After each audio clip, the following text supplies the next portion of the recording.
मतलब कुत्ता को भी 4 पैर होता है, गधा को भी 4 पैर होता है, इसलिए सारे गधे कुत्ते हैं।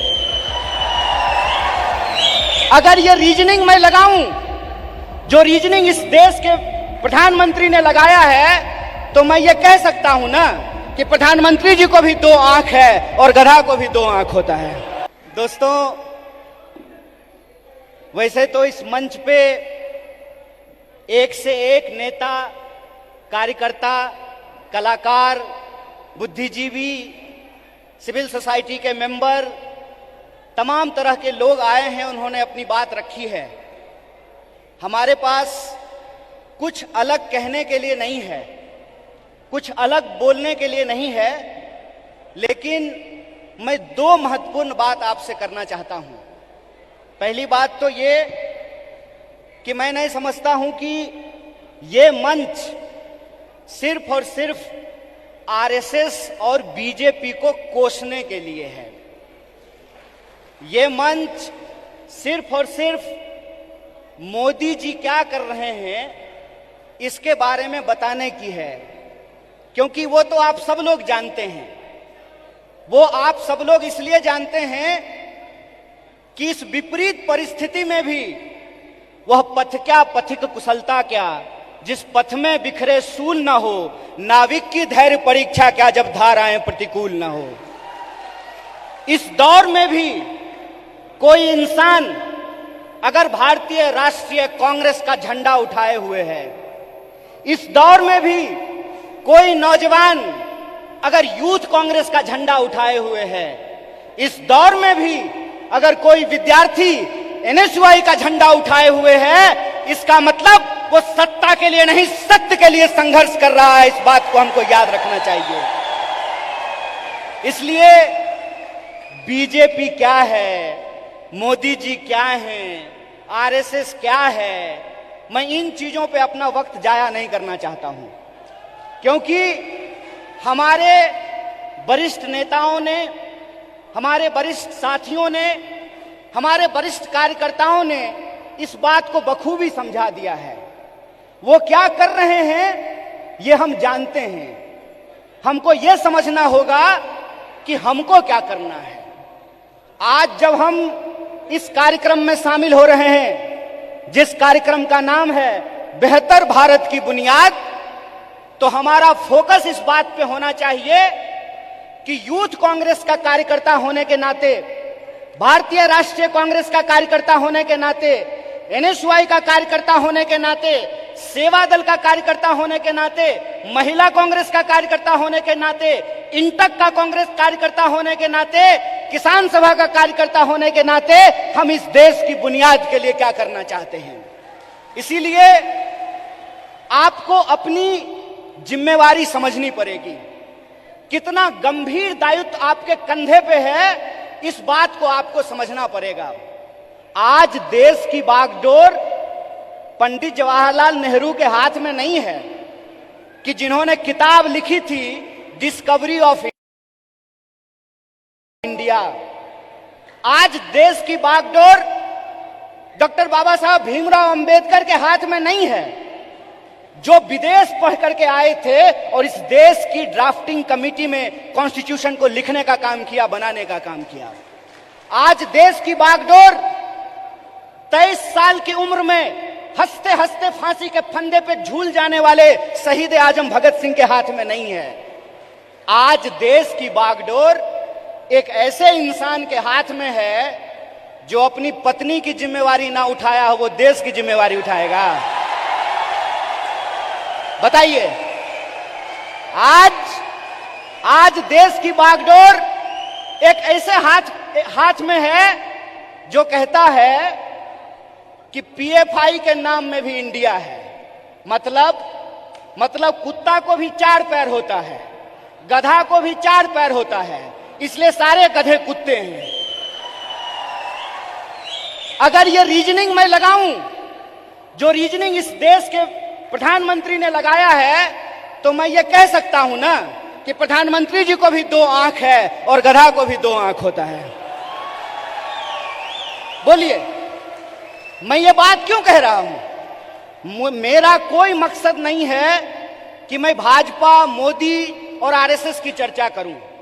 मैं सिर्फ आपको बता रहा हूं कि कितनी गंभीर परिस्थिति में आज हम खड़े हैं। इतनी गंभीर परिस्थिति में खड़े हैं कि संस्थाओं को तो छोड़ दीजिए, व्यक्तियों को भी बोलने का अधिकार नहीं है। इसीलिए जब आज आप यूथ कांग्रेस का झंडा अपने हाथ में उठाए हुए हैं, जब आप कहते हैं यूथ कांग्रेस जिंदाबाद, इसका क्या मतलब है? इसका मतलब यह है कि जिस देश की 55% आबादी नौजवान हो, जिस देश में दुनिया का हर 5वां युवक भारतीय हो, जिस देश में 45 साल में सबसे ज्यादा बेरोजगारी हो, और जिस देश में जिस दिन कारगिल विजय दिवस मनाया जा रहा था, उससे ठीक कुछ दिन पहले कारगिल में लड़ने वाले शहीदों के परिवार के साथ कैसी नग्नता की गई है, ये वीडियो आप लोगों ने देखा है। इसीलिए आप अपनी जिम्मेवारी को समझिए। आप इस गंभीर समय में जो आपकी भूमिका है उसको आपको समझने पड़ेगी। और मेरा मानना बिल्कुल साफ है, जैसे बिना विचार की कोई राजनीति नहीं होती है, उसी तरह से बिना नौजवान के, बिना विद्यार्थी के कोई पार्टी सत्ता में नहीं आ सकती है। इस बात को याद रखिएगा। अगर आप चाहते हैं कि इस देश में सत्य का शासन हो और सत्ता पे बैठे हुए लोगों का जो अहंकार है, उस अहंकार को चकनाचूर किया जाए, जिस लोकतंत्र की बुनियाद पर, जिस जमहूरियत के दम पर आज उनको कुर्सी पे बिठाई गई है, अगर आप उनको नीचे उतारना चाहते हैं तो इस बात को आपको समझना पड़ेगा कि इस देश के नौजवानों और विद्यार्थियों को सबसे बड़ी भूमिका निभानी पड़ेगी। अगर भारतीय राष्ट्रीय कांग्रेस शरीर है तो एनएसयूआई और यूथ कांग्रेस को दोनों हाथ बनना पड़ेगा। यह बात हम लोगों को समझना होगा। जब तक इस देश का फर्स्ट टाइम वोटर, जिसके मैसेज में, जिसके स्नैपचैट पे, जिसके इंस्टाग्राम में, जिसके व्हाट्सएप पे झूठ परोस करके, मिस इंफॉर्मेशन परोस करके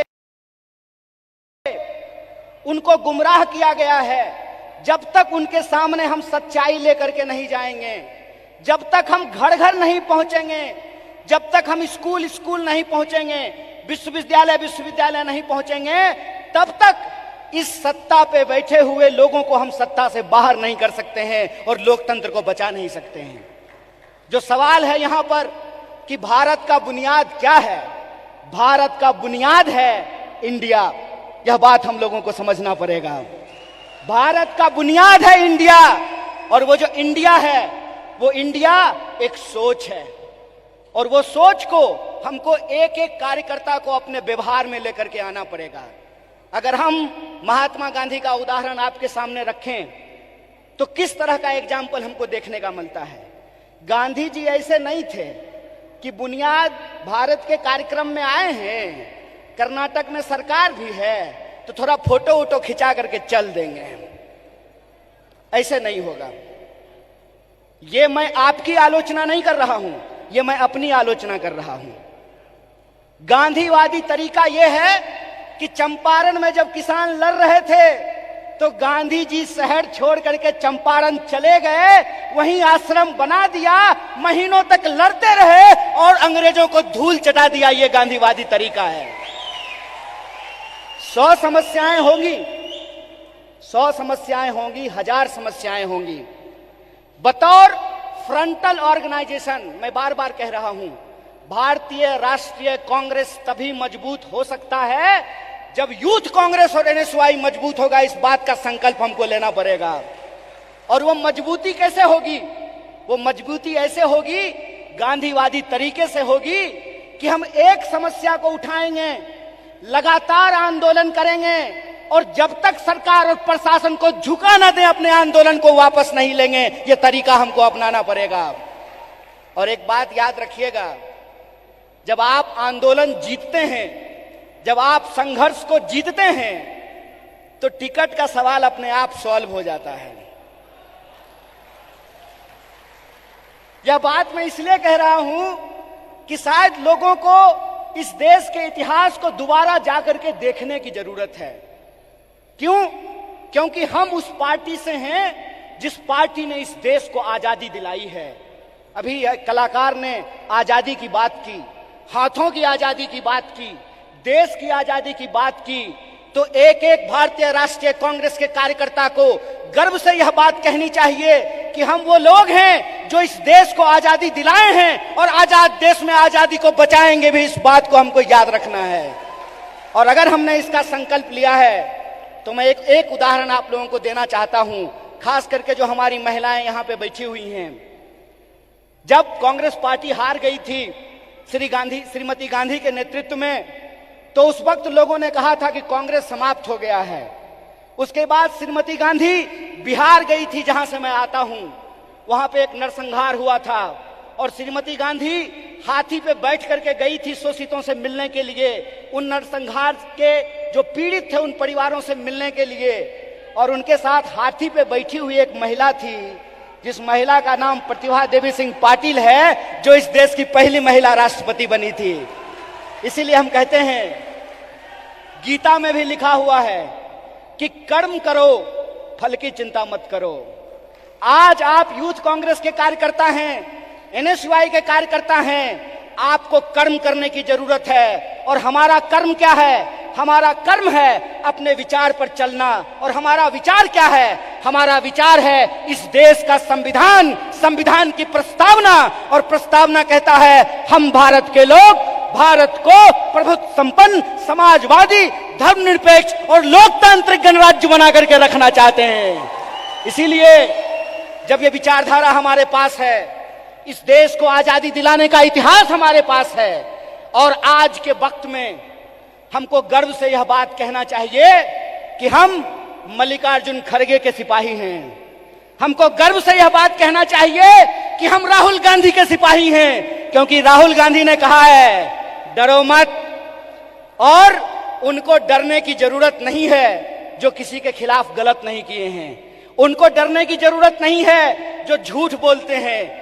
जो झूठ बोलते हैं वो डरें, जो सत्य पर चलते हैं उनको डरने की जरूरत नहीं है। एक निडर सिपाही की तरह, जिस तरह से माननीय राहुल गांधी जी विपक्ष की मुखर आवाज बने हैं, उस आवाज को हमको घर घर पहुंचाना होगा। और इस देश की जो बुनियाद है, भारत की जो बुनियाद है, वो इस देश की संविधान की प्रस्तावना में लिखा हुआ है। उस प्रस्तावना को हमको घर घर लेकर के जाना पड़ेगा। कई बार कार्यकर्ता आकर के हमसे सवाल पूछते हैं कि हमको वैचारिक कार्यकर्ता नहीं मिल रहा है। साहब, गांधीवादी एक तरीका है कि सत्य को किसी गवाही की जरूरत नहीं होती है। और गांधीवादी तरीका यह होता है कि आपको बोलने की जरूरत नहीं है, एक्शन ही आपका कम्युनिकेशन होना चाहिए। आपके एक्शन में वो सारी बातें दिखनी चाहिए। एक बात कहिए कि मैं बहुत महंगा शर्ट पहन करके, मोटा मोटा सोना का सिकड़ी पहन करके, 5 करोड़ का गाड़ी लेकर के आपके पास आऊं और मंच पे खड़ा होकर के गरीबी पे भाषण दूं, आप हम पे भरोसा कीजिएगा? एक्शन ही कम्युनिकेशन होता है। हमको अपने एक्शन को अपना कम्युनिकेशन बनाना पड़ेगा। और हमारा कम्युनिकेशन बिल्कुल साफ है। हमारा कम्युनिकेशन बिल्कुल साफ है कि यह देश सबका था, सबका है और सबका रहेगा। यह हमारा संकल्प है। हमारा संकल्प है कि इस देश में पैदा होने वाला कोई भी व्यक्ति, चाहे उसकी जाति कुछ भी हो, इस देश में पैदा होने वाला कोई भी इंसान, चाहे उसका लिंग कुछ भी हो, इस देश में पैदा होने वाला कोई भी मनुष्य, चाहे उसका धर्म कुछ भी हो, वो इस देश का नागरिक है। और नागरिक होने का मतलब होता है कि राजा का बेटा राजा नहीं बनेगा। लोकतंत्र में वोट से तय होगा कि हमारा शासक कौन बनेगा। और यह जो लोकतंत्र है, यह लोकतंत्र ही भारत की बुनियाद है। यह लोकतंत्र ही भारत की बुनियाद है। और इसी लोकतंत्र को बचाने का काम यूथ कांग्रेस के एक एक कार्यकर्ताओं को करना पड़ेगा। हम जो झंडा अपने कंधे पे लिए हैं, यह झंडा सिर्फ एमपी एमएलए बनने के लिए नहीं है। यह झंडा इस देश की आजादी को बचाने के लिए। इस बात को याद रखिएगा। इस देश में 2 तरह के लोगों के बीच लड़ाइयां हो रही है। इस मुल्क में 2 तरह के लोग हैं। एक वो लोग हैं जो नफरत फैलाते हैं, एक वो लोग हैं जो इंसान को आपस में बांटते हैं, एक वो लोग हैं जो ऊंच नीच करते हैं, एक वो लोग हैं जो इंसान को लड़ा करके इस देश की शक्ति को कमजोर करते हैं, एक हम वो लोग हैं जो नफरत के खिलाफ हमको मोहब्बत की आवाज को बुलंद करना पड़ेगा। और आखिरी बात अपनी बोल करके खत्म करूंगा। जब साहब गा रहे थे तो इनकलाब की बात कर रहे थे, लेकिन हमारे कुछ कार्यकर्ता उसको मोहब्बत की तरह ले रहे थे। तो आखिरी बात बोल करके खत्म करूंगा कि जो नौजवान इश्क नहीं करता वो इनकलाब भी नहीं कर सकता है, जो इंसान मोहब्बत नहीं कर सकता वो परिवर्तन भी नहीं कर सकता है। हम इश्क करेंगे, नफरत को हराएंगे, संविधान की आवाज को बुलंद करके इनकलाब लेकर के आएंगे और हम उस रास्ते पे चलेंगे जिस रास्ते पे महात्मा गांधी ने चला और एकता का संदेश दिया। हम उस रास्ते पे चलेंगे जिस पर पंडित जवाहरलाल नेहरू ने चला और साहस का परिचय दिया। हम उस रास्ते पर चलेंगे जिस पर डॉक्टर बाबा साहब भीमराव अंबेडकर चले और समानता का बात किया। हम भगत सिंह के वासी हैं, हम भगत सिंह के वासिंदे हैं, हम भगत सिंह के वारिस हैं। हमको भगत सिंह के सपनों का देश बनाना है, गांधी के रास्ते पे चलना है और अंबेडकर के विचारों को आगे लेकर के जाना है। इसी आशा और विश्वास के साथ कि भारत की बुनियाद इंडिया में है और इंडिया की जो शक्ति है उसको हमको जोड़ना है। एक आखिरी नारा बोल करके अपनी बात को खत्म करूंगा। मैं विद्यार्थियों के कार्यक्रम में कहता हूं, जुड़ेगा विद्यार्थी, जुड़ेगा विद्यार्थी, जुड़ेगा विद्यार्थी, उसी तरह से जुड़ेगा नौजवान, जुड़ेगा नौजवान, जुड़ेगा नौजवान, जीतेगा इंडिया। इसी आशा और विश्वास के साथ एक बार फिर से यूथ कांग्रेस की पूरी टीम को NSY की तरफ से बधाई देते हुए अपनी बात को खत्म करूंगा। शुक्रिया, इनकलाब जिंदाबाद, जय हिंद, जय भारत, जय कांग्रेस। VK न्यूज, राष्ट्र के नाम।